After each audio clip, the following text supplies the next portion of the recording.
Aujourd'hui, je vais vous dire comment j'ai gardé une peau éclatante et radieuse tout au long de ma grossesse et même après.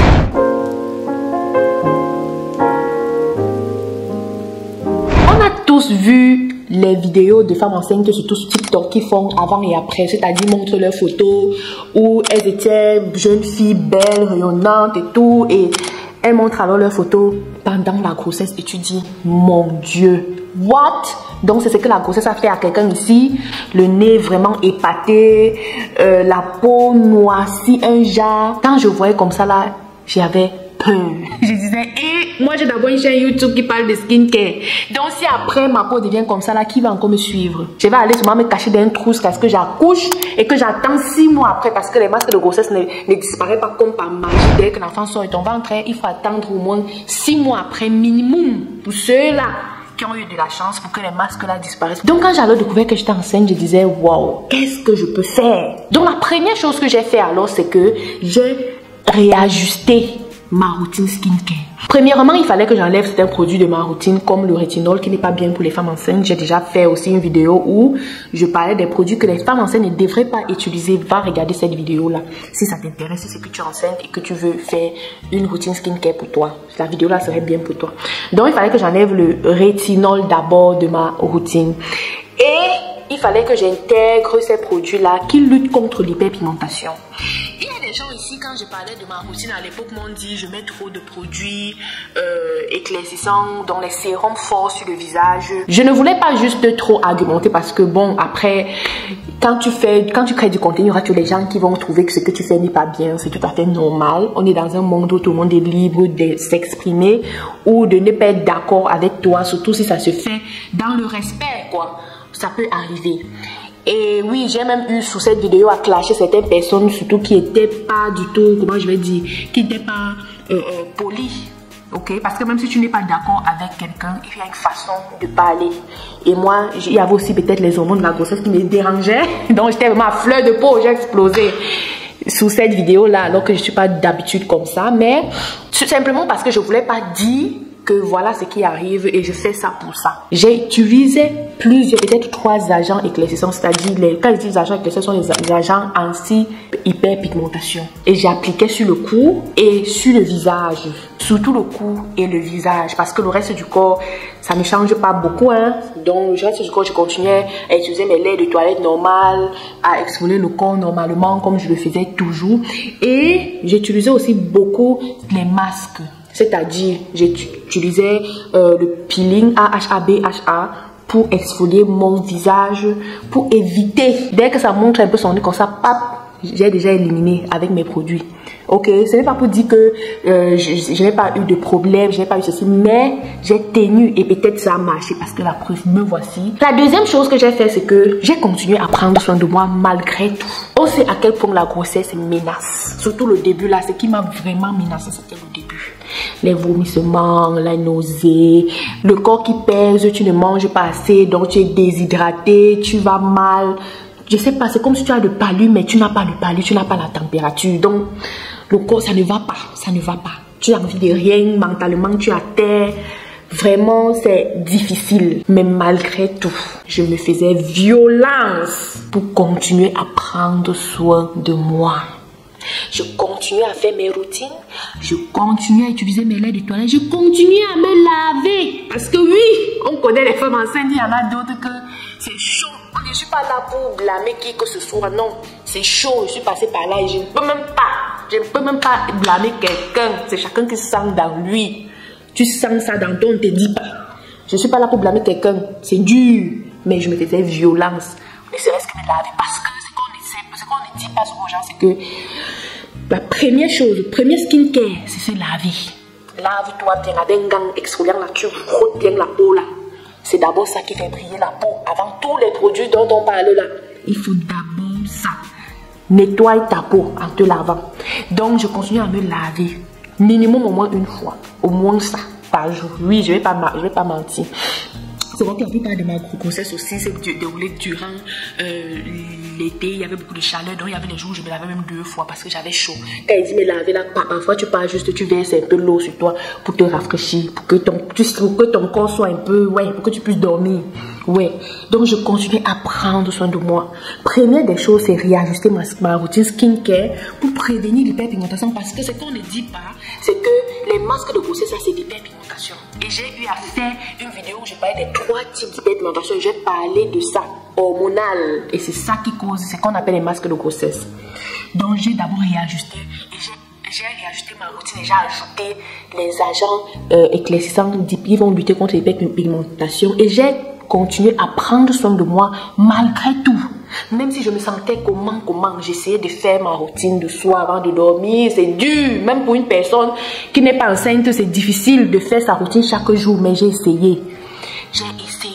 Je me suis fait violence. Donc fais-toi violence, c'est ce que tu veux. Fais-toi violence. Parce que peut-être j'avoue aussi la pression du fait que j'ai une chaîne qui parle de skincare. Comment est-ce que je vais me mettre devant les gens parler avec une peau vraiment bizarre? Devant les gens, on va dire que hey, maman va d'abord prendre soin de toi avant de venir nous parler. C'est ce que les gens vont me dire. Donc peut-être ça me mettait la pression. Mais si toi, tu tiens à ton apparence t'est important, il faut essayer de prendre soin de toi malgré tout. Prends soin de toi. Lave-toi, habille-toi bien. Pour moi, quand je me lave et je prends soin de moi, ça me booste même. Donc, même si le mental est bas, quand je m'habille bien, je prends soin de moi, je me regarde, je suis belle, je me coiffe. Pour moi, ça me booste déjà. La troisième chose que j'ai fait, j'ai beaucoup mis l'accent sur ma nutrition. Bien se nourrir, oui. Parce que quand on est enceinte, oui, on a cette mauvaise habitude. Je ne blâme personne, non. Comme j'ai dit, c'est chacun qui sent ça dans lui.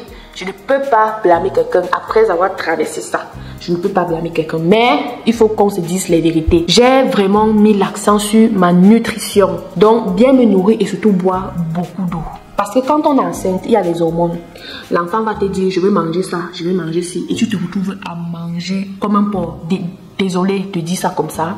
Quand il dit comme un porc, ça veut dire, ce n'est pas une injure, c'est juste une façon de dire, tu es devenu omnivore, tu manges tout, n'importe quoi, à n'importe quelle heure. Donc il ne faut pas se laisser téléguider par l'enfant ou par la grossesse. Sinon, non seulement tu vas prendre le poids de manière exagérée, que tu ne pourras pas perdre plus tard, mais aussi, plus que la beauté de ta peau est en grande partie, c'est-à-dire ta nutrition contribue énormément à la beauté de ta peau, ça va faire que ta peau d'abord va aussi vraiment en prendre un coup. Surtout si tu manges trop gras. Et on sait ça, quand tu es enceinte, tu veux des trucs sucrés, tu veux des trucs bien brisés, tu veux des choses.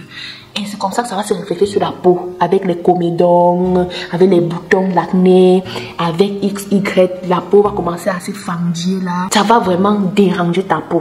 Parce que le père de ta peau serait vraiment sans dessus-dessous. Moi, alors, j'ai beaucoup prêté attention à ce que je mangeais. Je ne vais pas dire que j'étais une sainte. Non, pas du tout. Moi-même, j'ai eu mes petits écarts.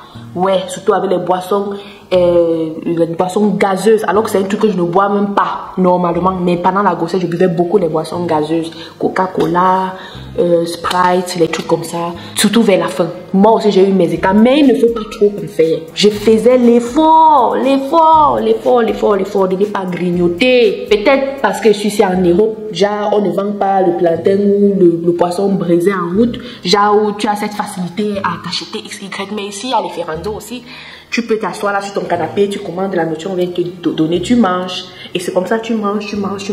Et ça se reflète sur ta peau et sur ton poids. Donc voilà certaines choses que j'ai fait. J'ai vraiment fait l'effort de ne pas manger à tort et à travers. Et c'est peut-être ça qui a fait que mon apparence est plus ou moins restée la même chose. Jusqu'à ce que j'accouche, je n'ai pas pris 15 kilos. Je pense que j'ai pris moins de 10 kilos. Et après l'accouchement même, jusqu'à présentement, j'ai déjà perdu, je pense, 8 kilos. Je ne dis pas qu'il ne faut pas manger, il ne faut pas se priver, mais mange de manière ordonnée. Le matin, fais-toi une salade, tu mange les fruits et bois énormément d'eau, surtout l'eau tiède, si tu peux, bois. Si tu ne peux pas boire juste l'eau, ça va t'aider. Ok, ça va t'aider parce que ça m'a aidé. Quatrième chose, c'est éviter le stress. J'ai déjà parlé ici là à quel point le stress est mauvais pour la peau, pour la femme même en général. Ça joue sur ton physique et ça joue même sur ta santé en général. Le stress te fait vieillir. Il faut faire des choix de vie qui vont t'éviter le stress. Bien choisir son partenaire de vie, parce que c'est souvent ça le plus grand stress, le père de l'enfant qui fait comme ci, comme ça, surtout durant la grossesse. Même si la grossesse, ça arrive, la grossesse est compliquée, si tu as un partenaire qui te soutient vraiment, tu vas pas beaucoup stresser. Donc il faut éviter. Et même si pour finir, même les gens veulent te stresser, ne les laisse pas te stresser. Ne les laisse pas stresser, ne prends pas les choses à cœur. Parce que c'est là, c'est avec les choses comme ça là que les maladies comme le cancer, l'hypertension, le cholestérol, tout ça, ça bat sur toi. Et ce n'est que toi qui souffres à la fin. Donc, évite le stress. Ça va faire en sorte que tu puisses vraiment avoir une bonne santé et qui va se refléter sur ta peau. 5e chose que j'ai fait, c'est bien dormir. Je ne jouais pas avec mon sommeil quand je pouvais encore dormir parce que vers la fin, avec le ventre qui est très long, c'est difficile de dormir. Les insomnies s'installent parce que tu commences à redouter déjà le jour de l'accouchement, tu réfléchis beaucoup. Mais au début là, je dormais. Je dormais jusqu'à... Et c'est ça, quand tu dors bien là, tu as le teint reposé, ça évite les saignes. Tu es bien reposé, tu vas bien, tu pètes la forme, tu as beaucoup d'énergie parce que tu es bien reposé. Moi, je conseille même ça, même pour ceux qui ne sont pas enceintes, essaye toujours de bien te reposer, de bien dormir. Tu vas voir sur ton teint. Quand tu dors bien, là, tu te réveilles le matin, comment ton teint est reposé. Tu fais ta routine skincare en chantant, tout. Ta peau est nickel. Donc, si toi aussi tu es enceinte, ou bien si tu n'es même pas enceinte, tu peux toujours appliquer ces points-là pour rehausser l'éclat de ta peau. Si tu es enceinte ou si tu as les gens autour de toi, envoie-les cette vidéo, partage avec eux. Dites-leur, même s'ils ont déjà accouché, parce que si je continue bien aujourd'hui, même après l'accouchement, à faire ces choses-là pour veiller à ce que mon teint reste comme ça. Parce que quand il y a tellement de changements physiques après l'accouchement ou pendant l'accouchement, c'est souvent ça aussi qui peut te pousser à une dépression postpartum. Mais quand tu accouches, puis ton corps est plus ou moins comme c'était avant, tu as plus cette facilité à accepter ta nouvelle vie et à être heureuse, quoi. Parce qu'il y a même des gens qui accouchent, mais ils ont du mal à aimer l'enfant parce qu'ils voient les dégâts que cet enfant a causés sur leur physique. Tu peux le faire, ma soeur. Même si tu es enceinte, en me regardant maintenant, lève-toi, va prendre soin de ta peau. Pas sur le net, achète quelques produits, tu commences à prendre soin de toi. Va te coiffer.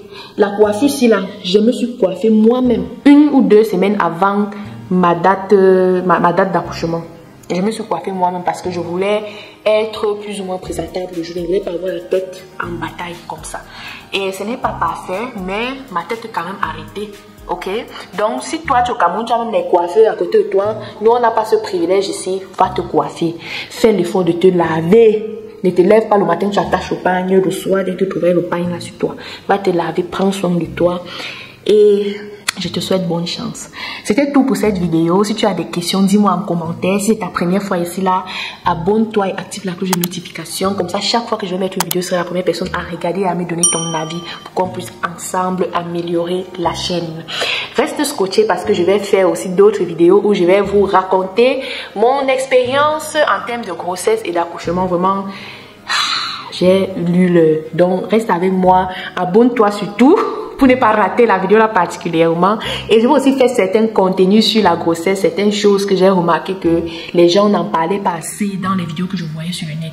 Et pour moi, il faut vraiment qu'on en parle. Parce que vraiment, on va parler de ça dans l'autre vidéo. Bon, on se dit à la prochaine. Tchuss. Tchuss. Je suis de retour. J'ai dit que cette fois-ci, je ne vais pas trop faire de pause, ok?